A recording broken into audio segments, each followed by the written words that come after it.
Hello to those of you who are here and also those who are online. We're just going to wait a few more minutes before we get started officially. So those of you online can, I don't know, overhear our conversation in the meantime, and then we'll start shortly.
I wanted to hear this so that I could make some crack about waxing the movement, but I'm not going to say it.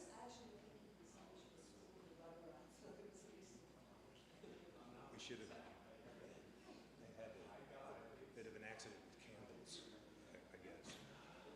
Yeah.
All right, we're going to get going. So welcome to everybody, and thank you for attending this public report by the Wabash Grant Group. This is a somewhat more formal arrangement than I was expecting and hoping for.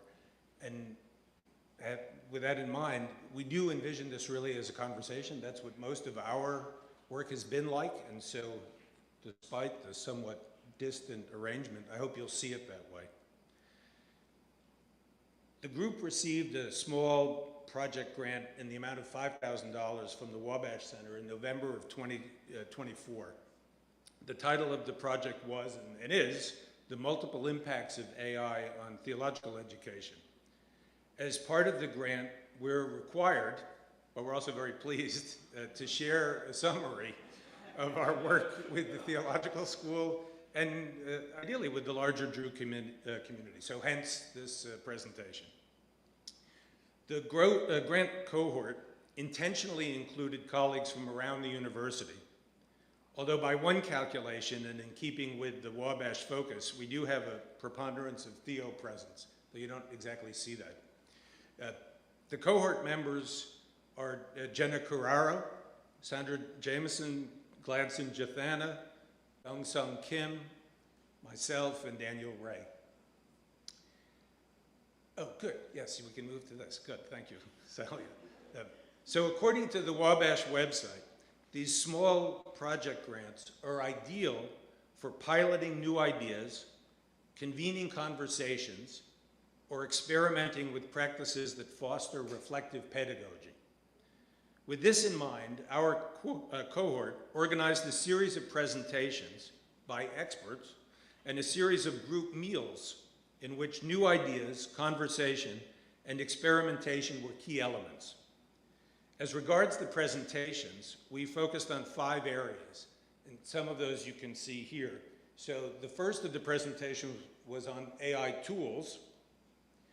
The second dealt with ethical implications, and we had our former colleague Kate Ott join us for that.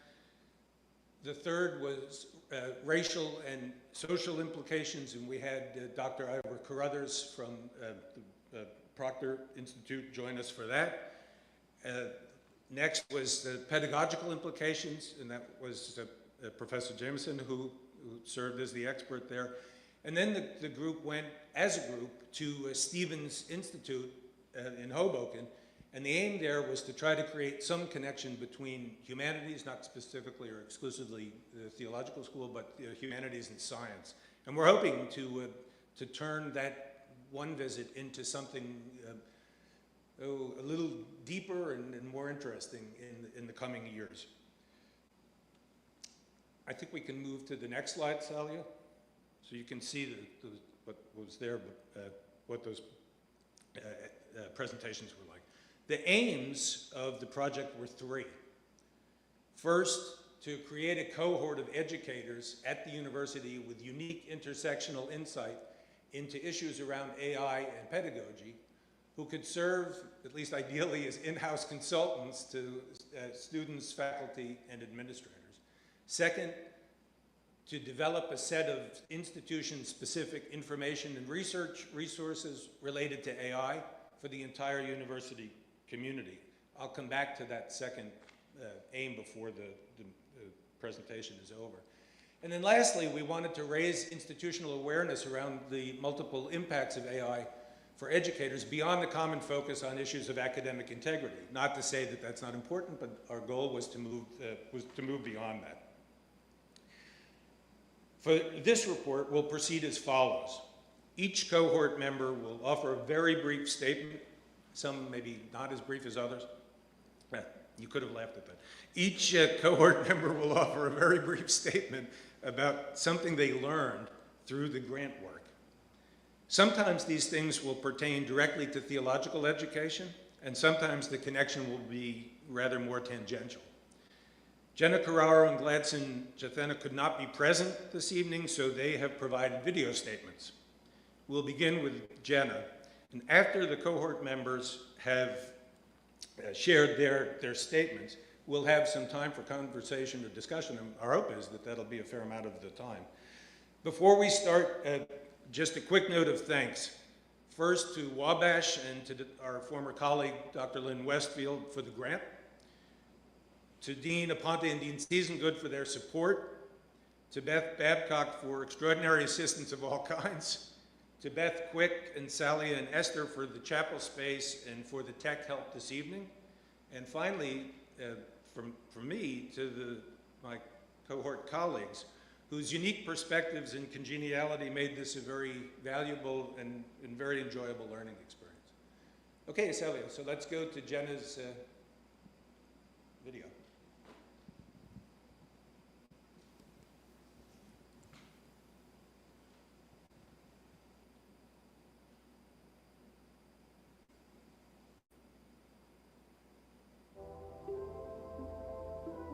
Over the past year, I've seen AI evolve from a fascinating experiment into a creative partner. It's changed the way I learn, the way I teach, and even the way I think about creativity itself.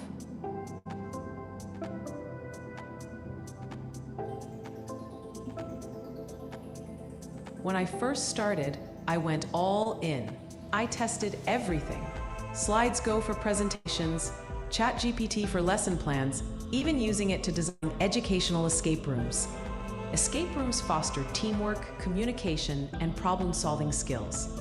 Participants learn to collaborate under pressure, analyze clues, and think critically to achieve a common goal. These skills translate well into various aspects of life. I had locks, keys, and blacklights, and AI helped me turn those into learning adventures.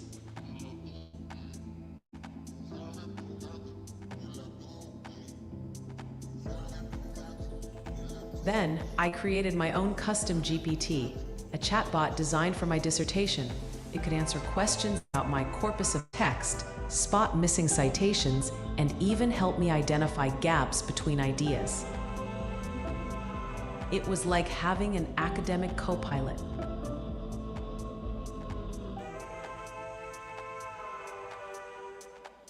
During my campaign for the local Board of Education, I utilized Claude AI to perform sentiment analysis on Facebook comments.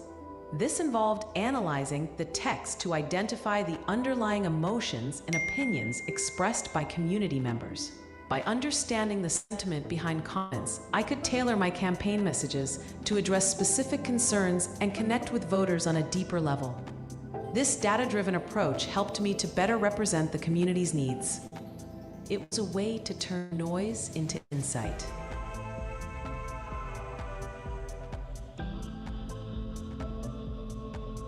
AI helped me explore how data transforms into meaningful insights, understand the process of data analysis and its impact on decision-making, and learn how to interpret data and gain a deeper understanding of complex information.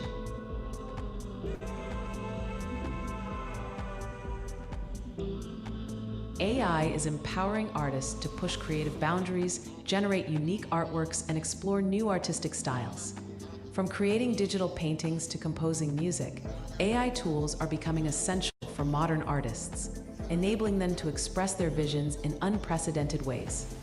In watercolor class, I asked AI to generate Van Gogh-style Muppets that I could paint using different materials. AI is also transforming education by offering personalized learning experiences and innovative teaching methods.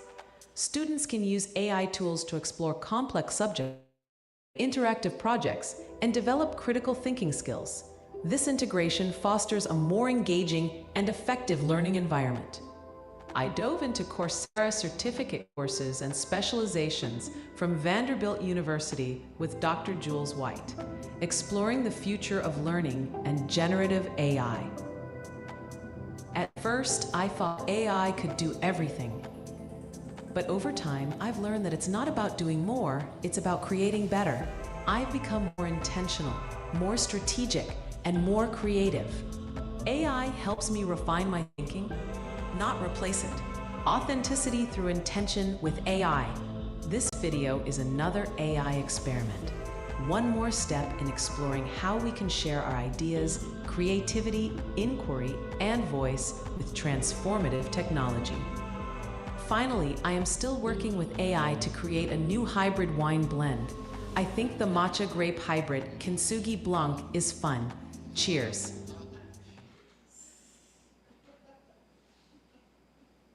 I'm not sure if that was a reference to water and wine. That would have been fitting for the setting. So we'll... Okay. Follow that. I'm hoping to build on Jenna's talk and then lead to our next topic where we will raise specific concerns about AI and ethical awareness around it. So hopefully I'll be able to be the bridge in that conversation. So unlike the popular anthropomorphic image of AI we might have, most generative AI tools we have access to are combinations of infrastructure, model, and data. So those three might be in totally different places in different formats. The current technology in these AI tools use a model called LLM, a large language model, and now we're seeing the news that it will soon be developed into LRM, large language reasoning model. So large language model don't process meaning the way we conventionally think we do. It predicts language. It creates words by estimating mathematically what word is mostly likely to come next in a given context based on the patterns learned from vast amounts of data and text. In other words, it doesn't generate ideas first and then find words, but it generates words and meaning emerges through that process. So in my view, this has somewhat significant pedagogical implications. It means language, as modeled by an LLM, is not static, it's dynamic and always in motion. For teachers, this can become a powerful lens for helping students understand how meaning in any text, biblical, literary, or theological, is not fixed, but continually made and remade through the play of language. When we ask an LLM to rewrite a psalm as a modern lament, or to turn the book of Ruth into a short story in another cultural idiom, we're not simply using AI for the sake of novelty or for a critical exegesis. We're engaging students in genre translation, or in the queer affect theorist Laurent Ballant's words, genre flailing, in recognizing how shifts in form, tone, and language might generate new meanings and interpretations. The model allows them to see the instability of textual worlds. So pedagogically then, LLMs can function as mirrors for our own interpretive processes. They make visible what is often invisible in the practice of reading, the linguistic and cultural assumptions that shape how texts speak. So by creatively transforming a text genre or voice, students can better understand how meaning can be constructed, deconstructed, subverted, or reimagined. So you might be familiar with the name Derrida, his notion of différance, that meaning is always deferred and constituted through differences between signs, offers a powerful lens for thinking about how large language models initially and foundationally might operate. An LLM does not begin with a fixed idea and then find words to express it. Rather, it generates meaning through the sequential play of words themselves. Each word is chosen based on its relation to what precedes it, and meaning emerges only through that ongoing process of differentiation and deferral. In that, the meaning of text is always anticipated rather than fixed. So Derrida theorized language as an endless movement of traces without a single origin or stable center. The model's knowledge is not grounded in external reference, but in the interplay of textual patterns. So the very dynamic Derrida captured when he said, there is nothing outside the text. ChatGPT might say there is nothing outside the data centers. Yet this resemblance also highlights a critical difference. Derrida's différance invites critical reflection on how such systems of language both enable and constrain meaning, while an LLM, as a technical artifact, simply enacts those systems based on training and engineering, as a tool becomes commodified as a product and through endless process of training and engineering. So still, when we use an LLM pedagogically, especially to rewrite or reimagine text, we make that play of difference visible, and allowing students to experience how meaning is generated, deferred, and continually rewritten through language itself. So I'm going to conclude with an example that I tried and experimented in my class. So in my Torah and Formal Prophets class, I used the LLM, ChatGPT-5, to change a biblical narrative into a play. And the specific story that I used is the Samuel's rejection of Saul as the king. And the way I wanted to encourage students, because students often come to class expecting a very fixed way of reading Saul's disobedience and hence the Lord's rejection of him as a king. But I wanted to highlight the fact that there is also identification of technological gap between Philistines and Israelites, which made a huge power gap, also economic colonization in that context. So what if we highlight that issue and then put that into the conflict between Samuel and Saul to retell the story in the genre of play, so that the differing perspectives between Samuel and Saul can be dramatized.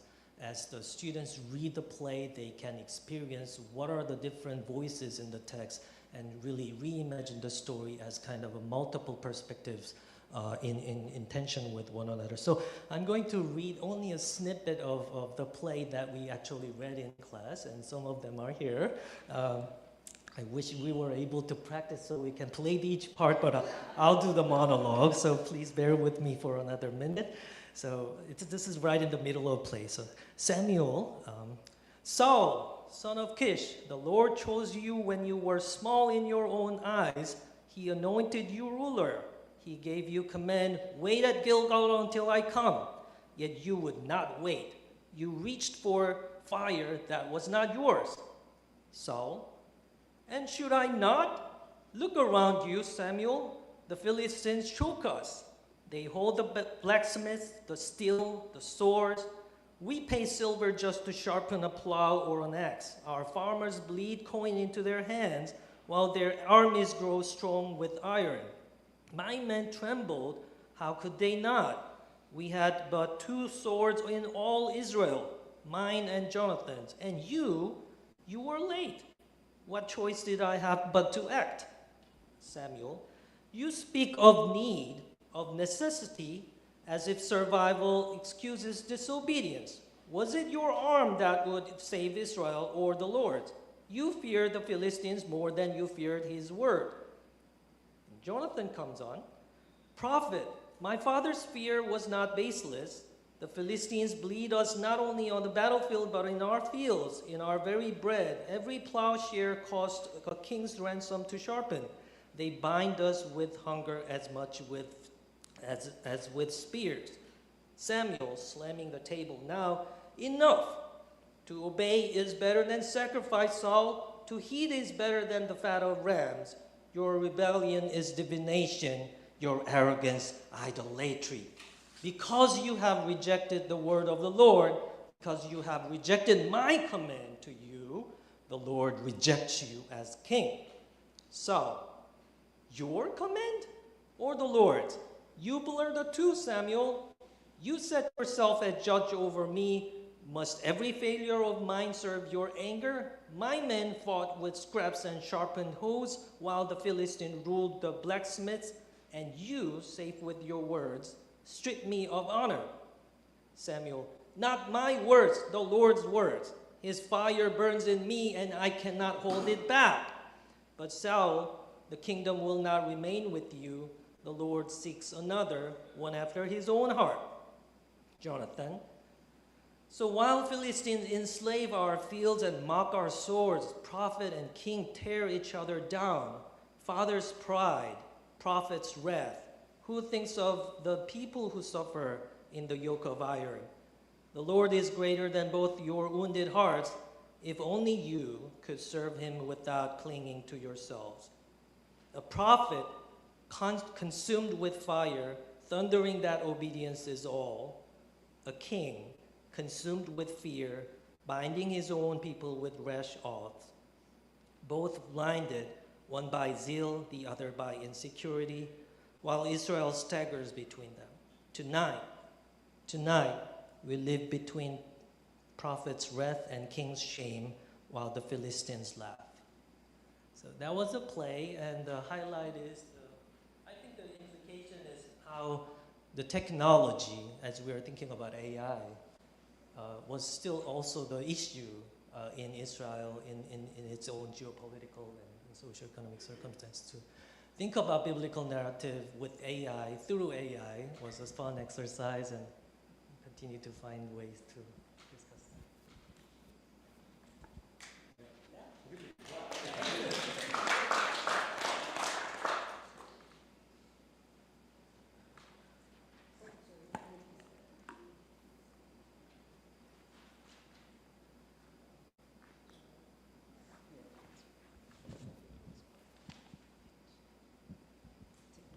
Technology.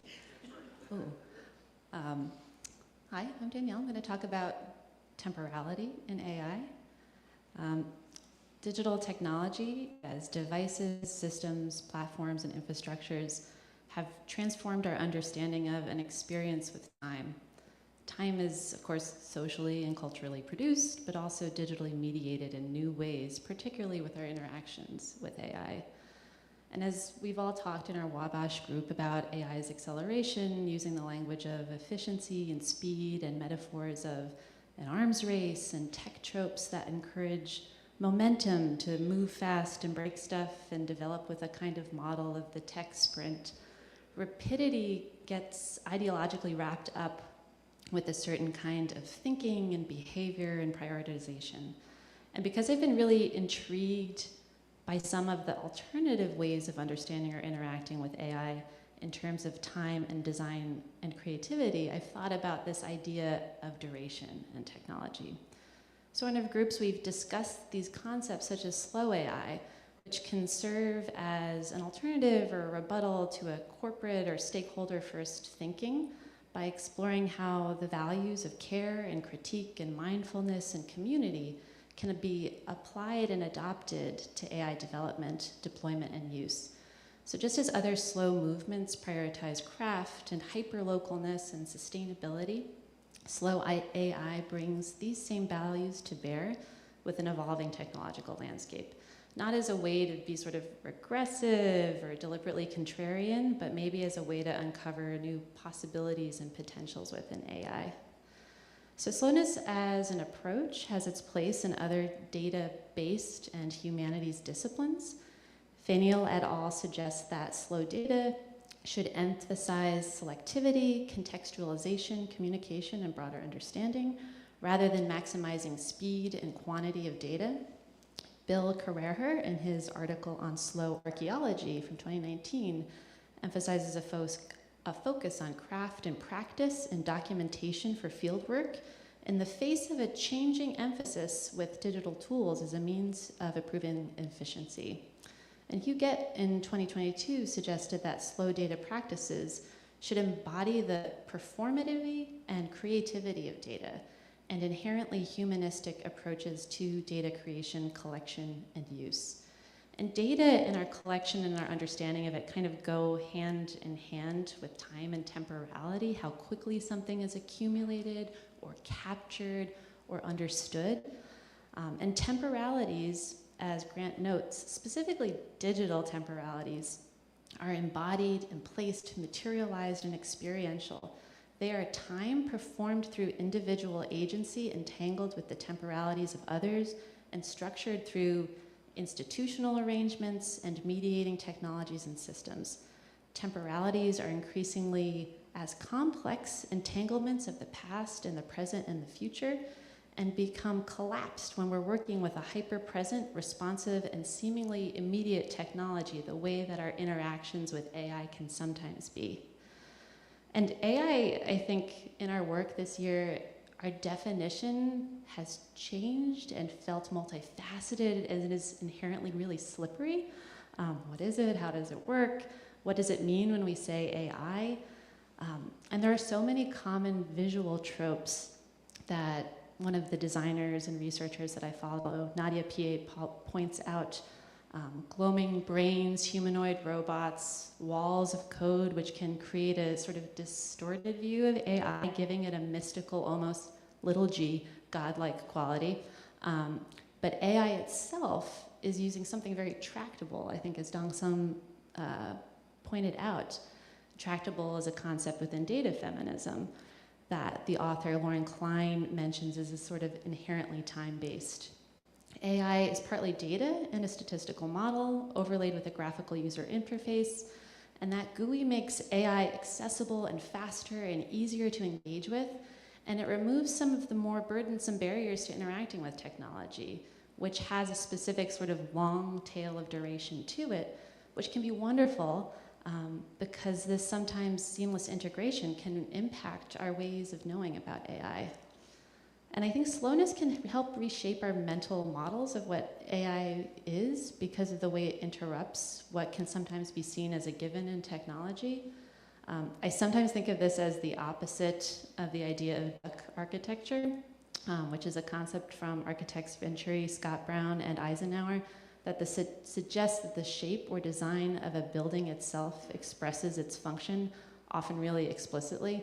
It's this big building of a duck on Long Island that was sort of like a duck factory, essentially. Or the Longer Burgett Basket building. Yep. So it calls out its purpose in its structure and its design, really explicitly. So the screen or the interface or the GUI, because it maximizes for ease and fluidity and lack of friction, for that efficiency, sort of erases some of that, which I think is interesting and challenging in different ways. And in this instance, it isn't building architecture that is a structure, but information and data architectures. So how has this emphasis on slowness and time get folded into what I'm doing this year in digital humanities contexts and beyond? I've been rethinking instruction and coursework that emphasizes digital craft and introduces moments of reflection and contemplation either through the digital tools that are used or the conceptual frameworks that pace the project or the workshop. And what this looks like in practice is we are exploring relationships between physical and digital worlds and humanistic inquiry with our series on the handmade digital. This includes workshops on hand coding, to use another sort of architectural term, using really like brutalist HTML, that calls attention again to the techness of what we're doing. This looks like physical computing, where we can make concrete and tactile the more sort of abstract and nebulous concepts that are difficult to know with technology. This also looks like workshops on the printed web and printmaking, where web culture is articulated as a printed artifact. And each of these aims to build tech or AI literacies through craft, the hand, the human, where the physical, lived, local, and time-based realities can express themselves in digital spaces, and our pauses, our reflections, provide the opportunity to tinker with technology. Thank you.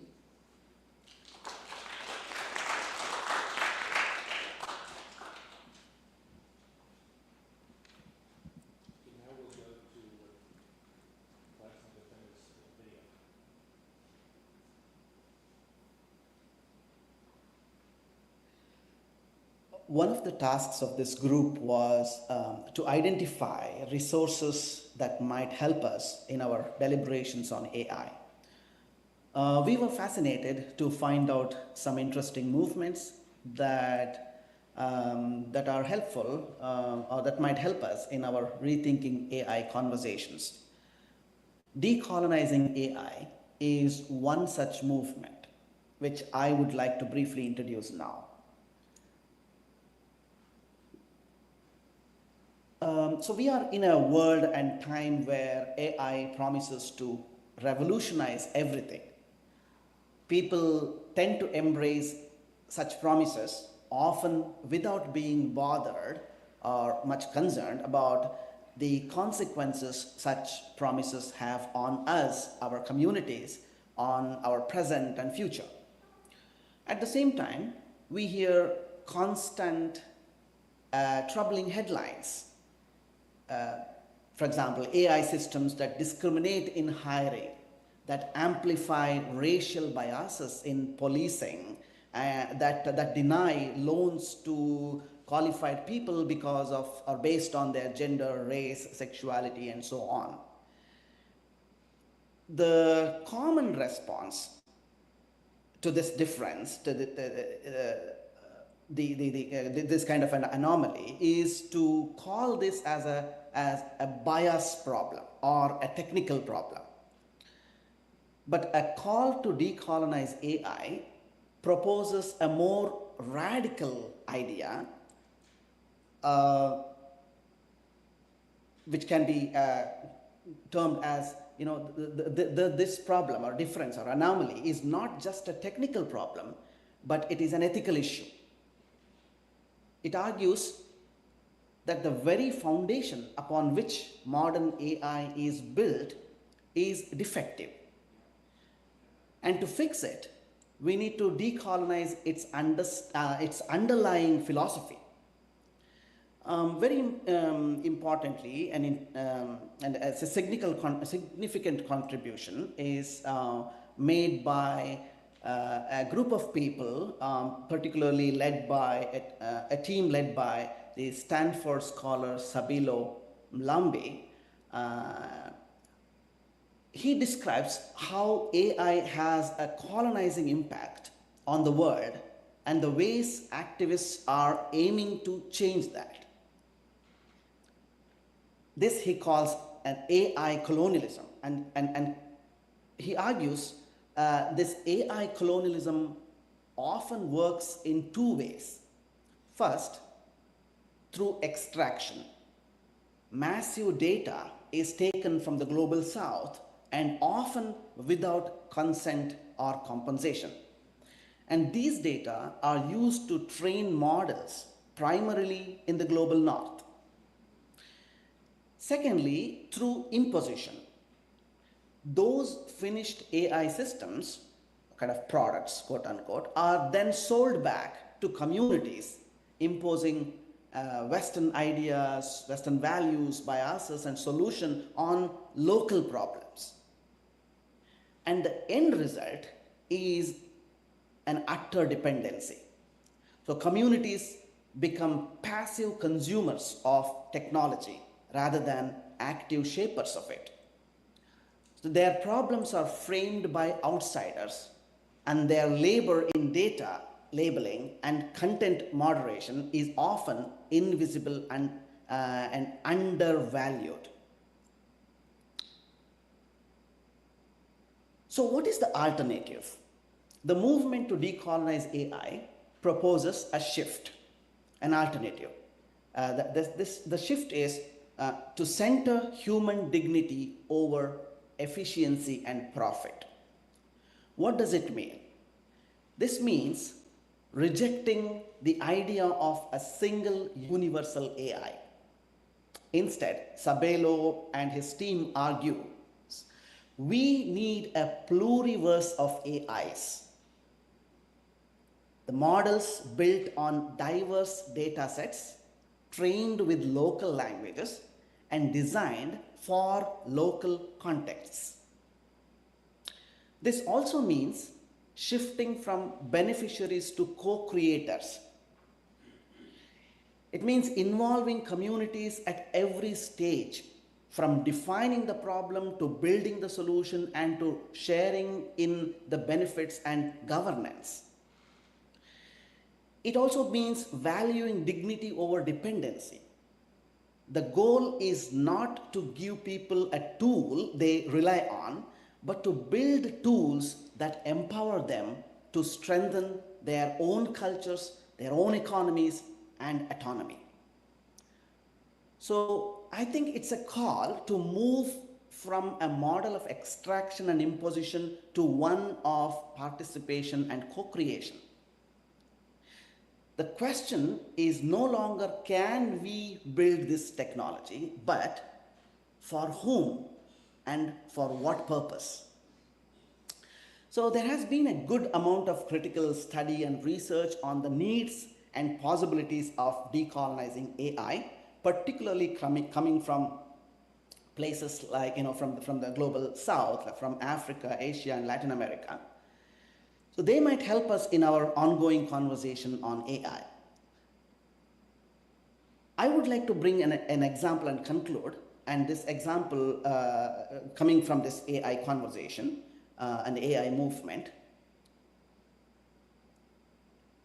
Sabelo Mlambi, a technologist, researcher, and AI ethicist, argues that the colonial technology of centering Western rationality was a weapon to justify colonialism and slavery by arguing that Africans and other non-Europeans were less rational and therefore less than fully human.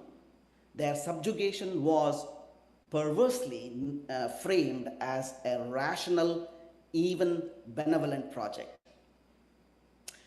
So he further argues it is no surprise that when we build machines designed to replicate this narrow Western model of rational personhood, they produce these patterns of colonialism and dehumanization. This leads us to our current predicament. We now have a situation where the perceived infallibility of the rational machine intensifies the marginalization of those people and societies that have been historically marginalized. So rationality is the problem. So if rationality is the problem, what is the solution? Sabelo argues that we need an alternative ethical compass, which he calls relationality. Very interestingly, he uses the Ubuntu as a lens. And by using Ubuntu as a lens, coming from sub-Saharan Africa, he argues for a relational personhood in AI philosophy. How does it happen? How does it work? First, a conscious move from exclusion to solidarity. When the teams building AI lack diversity, they are acting as isolated individuals, ignoring the community they are meant to serve. The relationality principle of solidarity demands we include all stakeholders, valuing diverse lived experiences as essential expertise. Second, moving away from the commodification of our digital selves to an ethical process of humanization. The current model treats our data as a resource to be extracted and sold, reducing us to a set of profitable metrics. This is a deep dehumanization. Relationality, on the other hand, would demand we treat data as an extension of the person. It calls for systems where users have control, where they are seen as ends in themselves, not as a means to corporate profit. And third, a move from the consolidation of power to decentralization. Today, the data, capital, and the technical power needed for AI are concentrated in the hands of a few corporations and nations. This is a form of digital colonialism. But a relational ethics demands that power must be decentralized. Sabilo calls for an adaptation of approaches like federated learning, where data is no more in control of a few corporations and nations, but with the users, the people. In other words, treating data as a communal resource and not as a corporate asset. So all this is to say, decolonizing AI is not about rejecting technology, it is about building it with a more humane ethics. And for all of us, it means challenging the seductive myth of technological neutrality. We must demand that AI serves the public good and affirms the dignity of all people. So the decolonizing AI reminds us the need to reimagine technology based on our fundamental interconnectedness. It provides a framework for building an AI that doesn't just think, but that cares. An AI that affirms our shared humanity and helps us build a world where everyone can coexist and proexist. Thank you.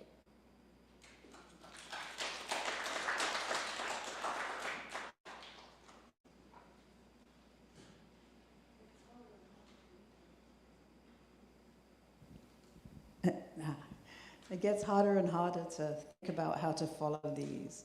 And in some ways, what my talk does is what happens to this normal faculty member who gets in a room with these folks and listens to these conversations and starts thinking about what it means to the day-to-day activity. What am I going to do in class on Tuesday? Now I know all of this. So I'm going to tell you a little story about what happened to me as I was in this group and where I've ended up. So in my little corner of the world, ChatGPT was first introduced as a pending moral crisis. The students would cheat, that academic integrity that Jesse mentioned.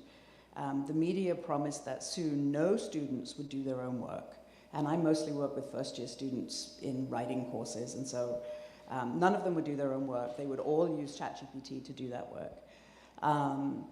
And that was it. We just had to deal with that. Those of us who work in academic integrity issues and work with writing are used to these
A lot of people are still doing this. They're still focusing on how can I use AI to help me in this little way and to help my students in this little way. And it's certainly very, very beneficial. I spent a year basically developing strategies that people could use. I actually got a book contract to publish a book on how you could use AI in the classroom, which I am never going to write and I'm never going to publish, and it's Jesse's fault in many ways. So we're thinking we might call the book Writing Without AI instead of Writing with AI, but I'm not sure that the publisher's ready for that yet.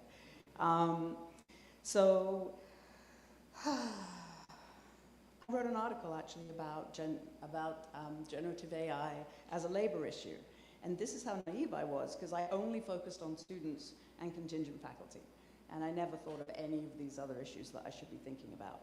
So I was a bit of a sad case. I included a unit on AI in my authorship class, and so I had to actually do some reading as a really radical idea, and I discovered some of these things. So then I was kind of stuck. Okay, so AI can be incredibly useful, but at what cost and to whom? What am I going to do? I've spent all this time coming up with assignments.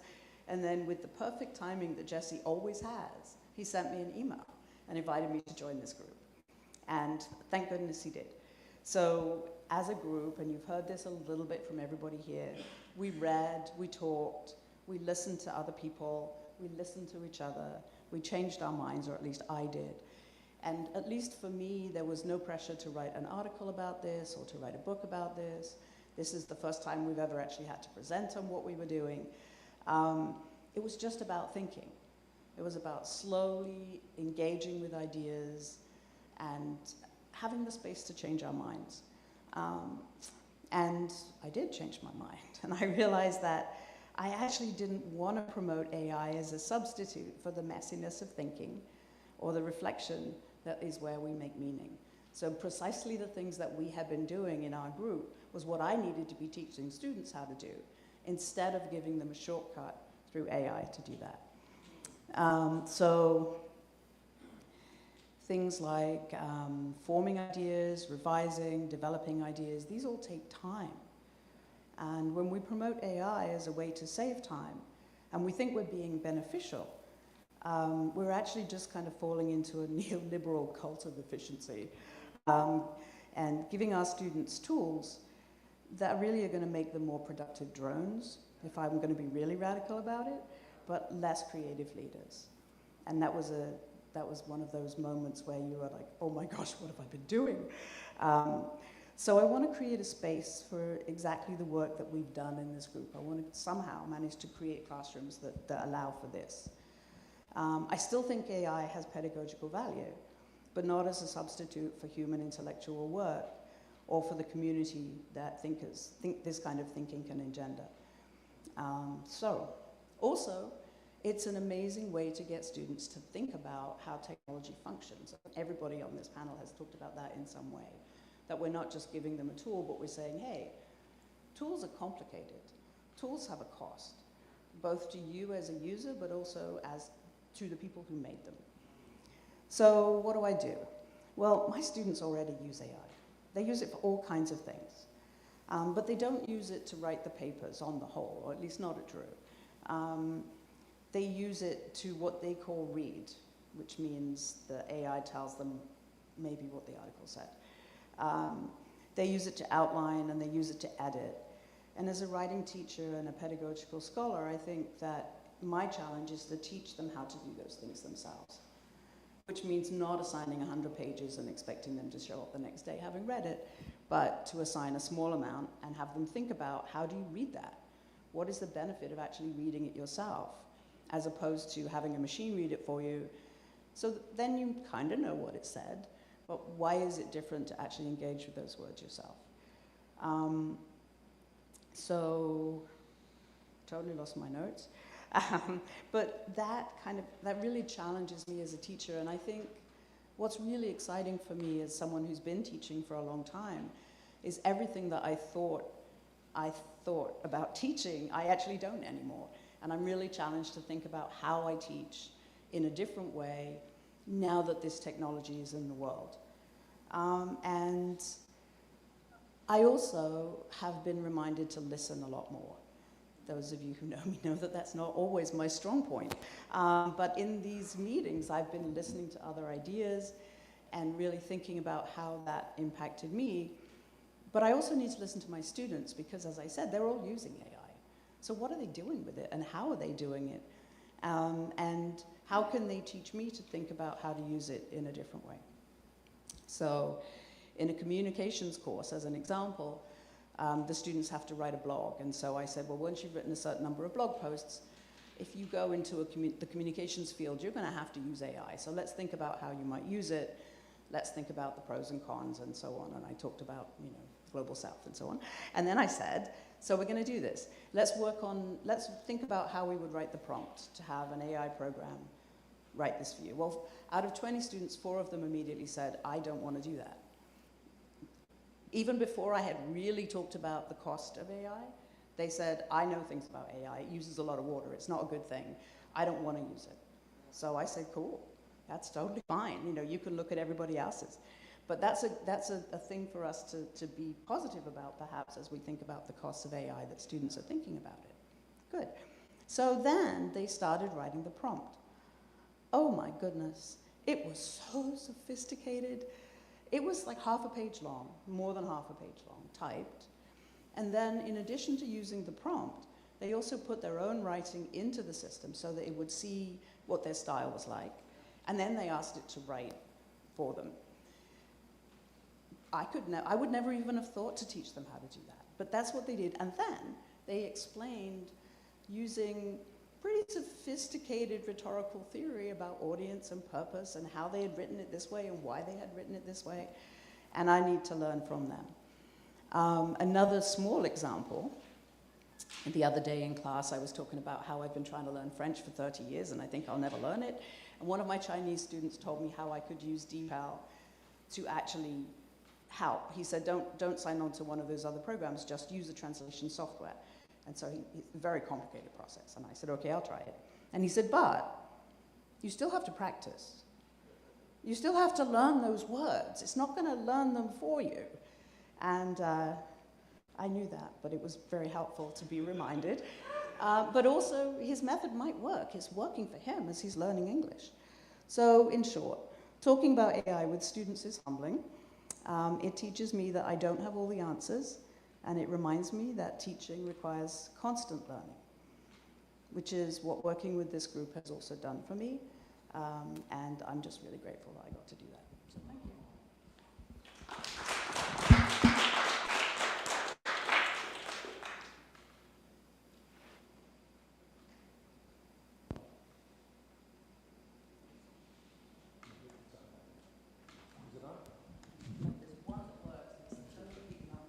So it's this one. I hope at this point you got some idea of the richness of this group and how stimulating it's been to be part of it. I use AI in the classroom, but I'm not going to talk about that.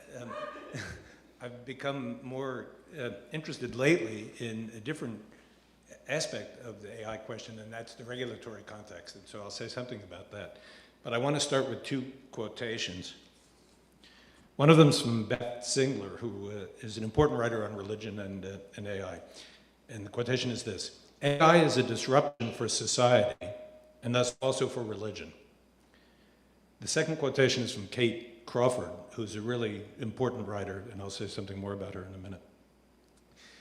In this book, she's talking about her book called The Atlas of AI, came out in 2019.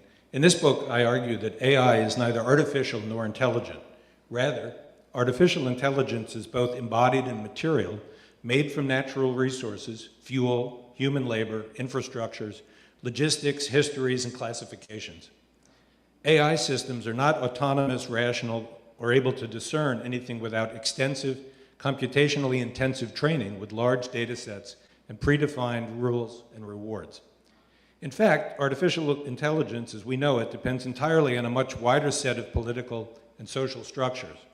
And due to the capital required to build AI at scale and the ways of seeing that it optimizes, AI systems are ultimately designed to serve existing dominant interests.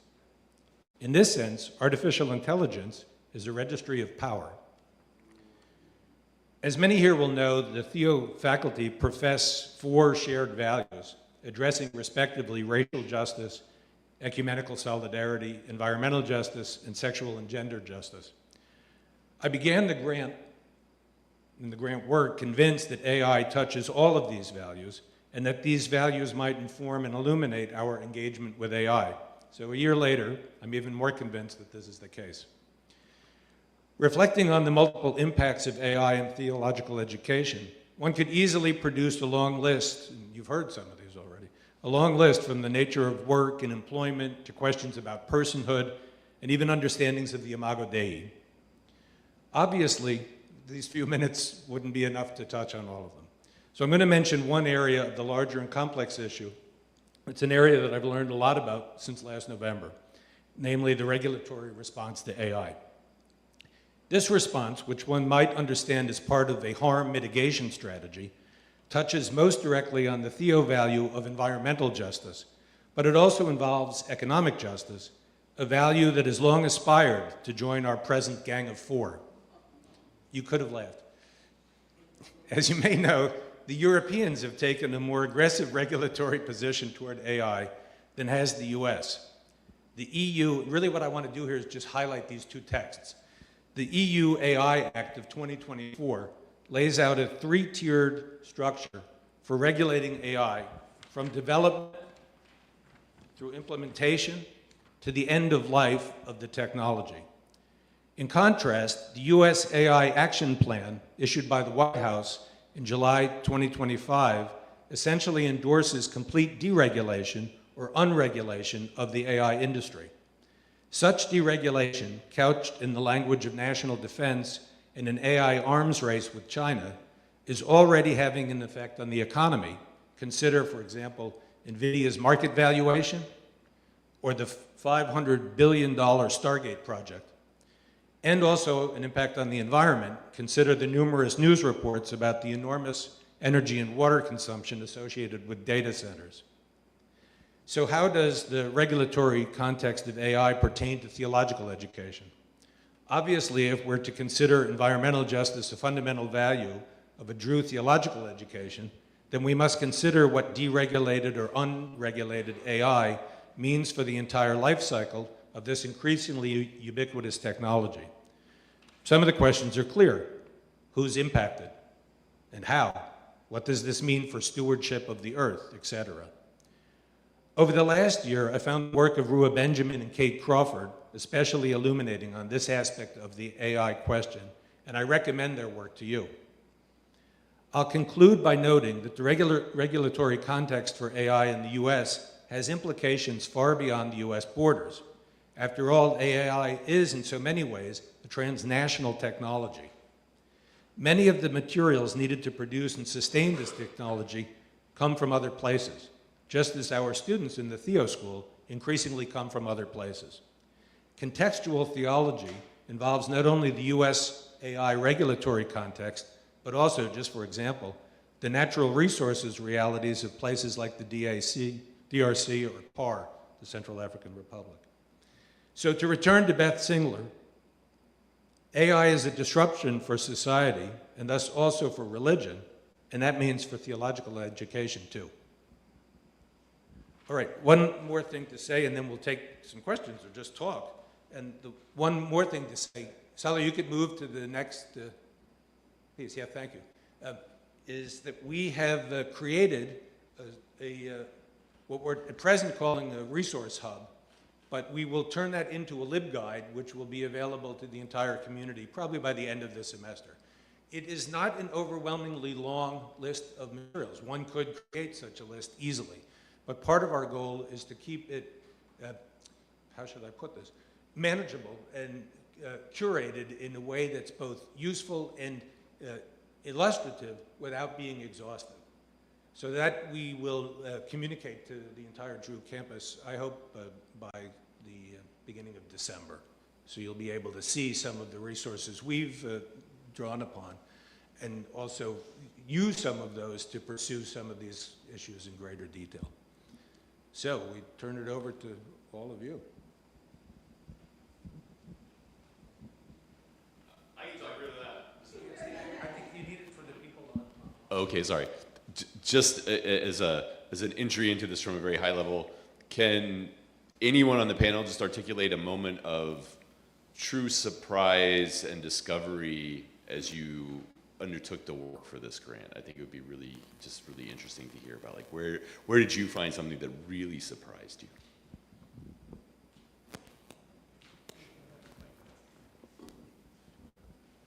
I can answer that right off, and it's related in part to what Gladson talked about. Until Gladson started investigating the notion of decolonizing AI, I'd never heard of that. Okay, it's just not so shocking, but nonetheless, that was a surprise in a very positive way. But I'd say that too for what Danielle mentioned about slow AI. Sure, that's related to other slow movements, slow food and slow reading and all of that. But it was surprising in the sense of, illuminating.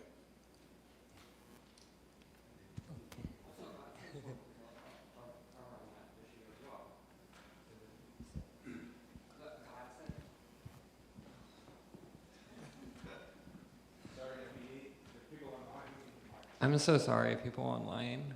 I was just saying Gladson's work is about slowness as well. Like, we were talking about that today. Like, part of decolonization is the rejection of the rapid movements that you were discussing. And like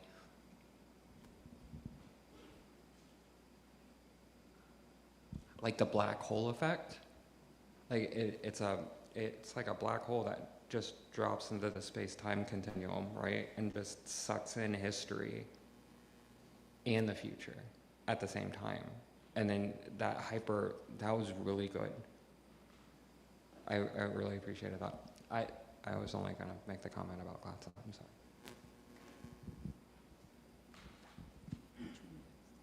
This is well, yeah, okay. So for me, I think it was also the slowness. Like, there was a moment when, and I don't remember when it was, and I don't exactly remember what people said, but you were talking about slowness. And then something in my head connected everything together and said, wait, we've been doing this. And that's what I'm lacking. Like, there was a moment when I said, I feel as if I just want to go away somewhere and think about all of this stuff. And I realized that that's precisely what AI was I wasn't allowing that moment for my students. So that was my big turnaround. Oh, thanks. Thanks so much. I'm Melanie from Theo. This has been so rich. I have a lot of thoughts, but I actually just want to ask about one thing. Sandra, you really surprised me when you said the bit about the students actually having some things to teach you about their composition and writing processes in relationship to AI. And then you talking about your needing to teach them about reading. I was really struck by that example because I want to ask about reading. Because in some ways, I think that, and it's connected to the rationality piece and the printing press and the biblical text, and like, in what ways are the words of the past what's really being lost as part of the formation of the students that we have in the room? That when they get to the room, if you have to teach them to do something they should have learned in 6th grade or whatever, I'm not being derogatory towards them. I'm just saying reading is not a thing, right? But being able to compose or create or write might still be a thing. And so what does that mean when we have all these words in data, those data farms, they're words, but yet they're not actually formational at all? And how is it in our practice related to AI? So I'm just wondering about reading, because AI I've always thought about writing, but now I want to know about reading.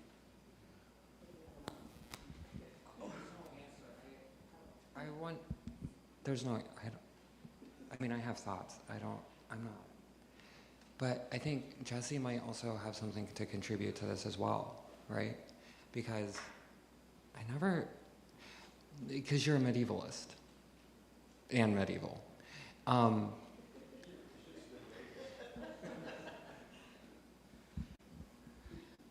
Or middle-aged. This loss of words, I think, is really interesting because like within the history of Europe, there was a loss of Latin. And only a specific sort of folk knew how to read the magic words of Latin. Right? So I think that's where, like, I think, like, you should probably have a thought there too, if you just take it out of AI and take it back into history as well. But also, Sandra, like, Use that example.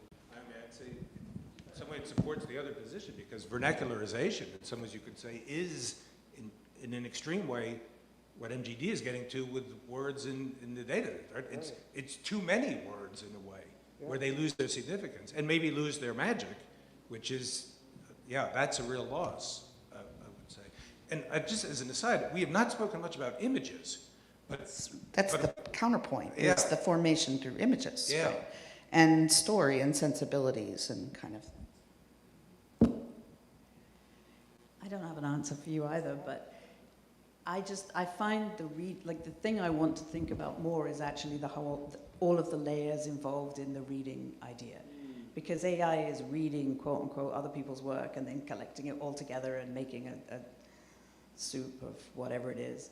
And then there's the issue of student reading. So somehow there's something to be said about this that I haven't said yet, and can't say right now.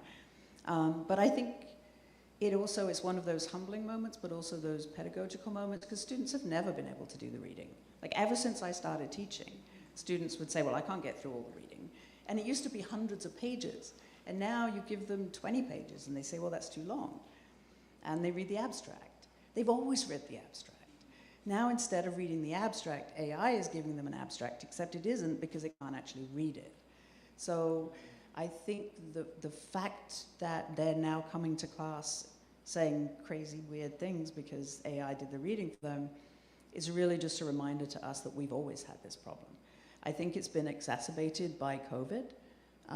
Everything has been exacerbated by COVID. The generation of people I teach were in middle school and early high school when they went into lockdown and they didn't do things with other people.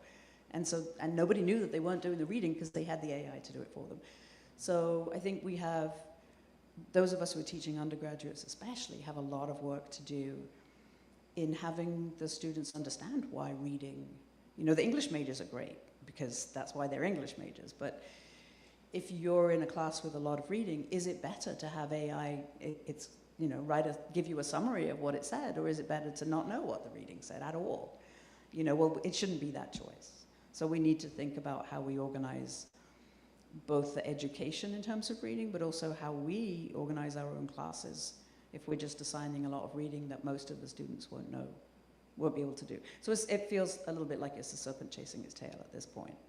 I think we have another answer over here. I don't know. Okay. you just said that like we've always assigned too much reading. Mm-hmm. We have. So let's pretend that like I was around back in the day. How much reading did you have, and were you actually comprehending everything that you were reading? Like, did you get to do the slowness that we're now talking about with that reading? Or would have the 100 pages been easier for you to sink your teeth into? Me or other people? Well, both.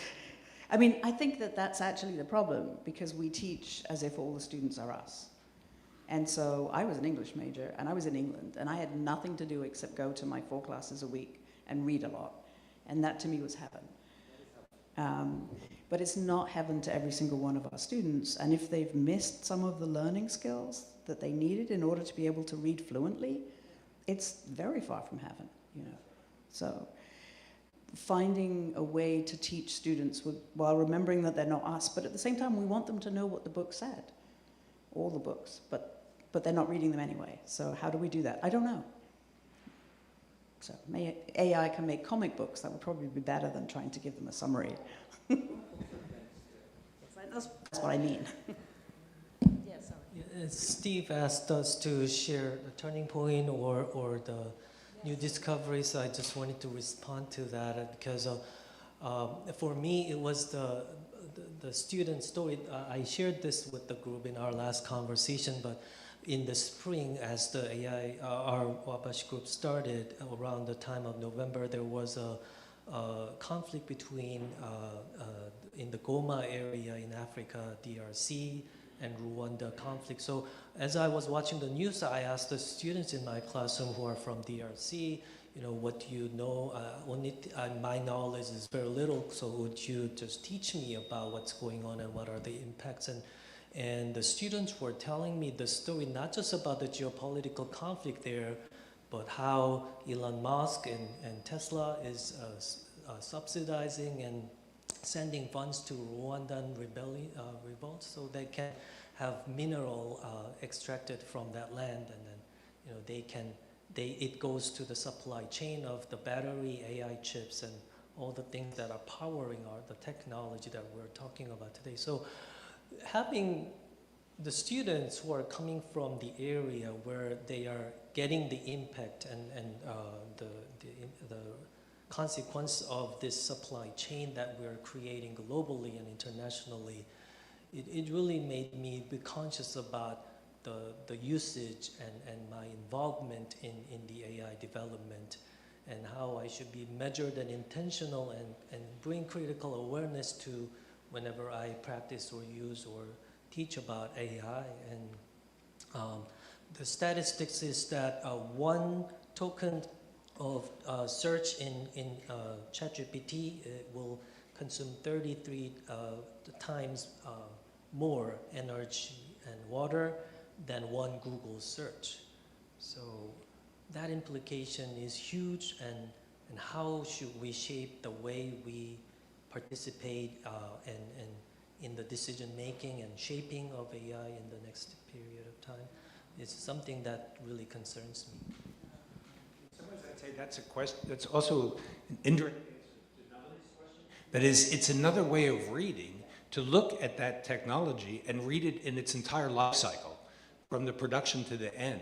And we have an opportunity to communicate that kind of reading, where we look at in our interaction with the technology and we see it in a much richer way. That's promising, even though much of the discussion of reading has been depressing. So there is that, and that's also something I think I learned from this group, is to view those interactions in their entirety. And the life cycle metaphor is one that's really stuck with me, and is a very illuminating way of thinking about it. You just gave me, this is what this group does. He just gave me an idea. So why did students look up the answer to questions on ChatGPT instead of Google? I know the answer to that. Does anyone know the answer? ChatGPT gives them one answer. When you ask a question on Google, it gives you 20 choices. And how do you know which one is true? That may be where we start to teach them how to read. It's just reading all those answers and sifting through which is reliable, which is not. Are they all saying the same thing? Are they saying something different? I will test that out on my students and get back to you. I think a lot about how machines read from kind of a documentation and optical character recognition perspective, and all of the sort of digital artifacts that are beneath the sort of legible surface to humans. And there's some interesting design work out there now on adversarial alphabets, so fonts and typography that are deliberately created to sort of push back on or circumvent detection by bots and collection that are very sort of image-based and wobbly and fun and frivolous in all different kinds of ways. But it makes me think about how computers read images and documents, and the work that folks are engaging with now to sort of circumvent the ways in which there's now this reciprocity between the human and the digital in sort of fun and inventive ways. And I would say maybe one of the surprising things that I took away from this group is maybe our trip to Stevens and speaking with the robotics faculty there and learning about his work in using AI and situational awareness for deep water robotics to do the kind of work that is really dangerous for humans to do, and thinking about it from a practical and process perspective, like they're doing in that Stevens Institute lab.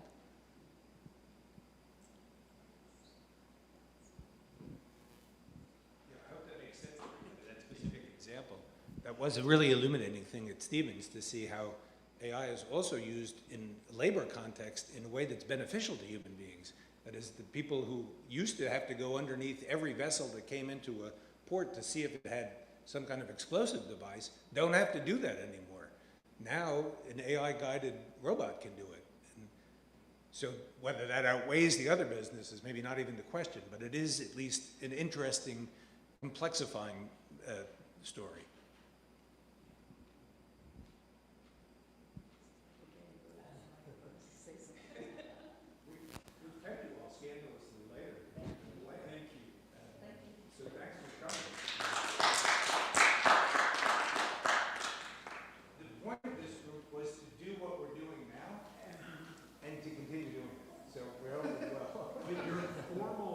Your formal work has ended.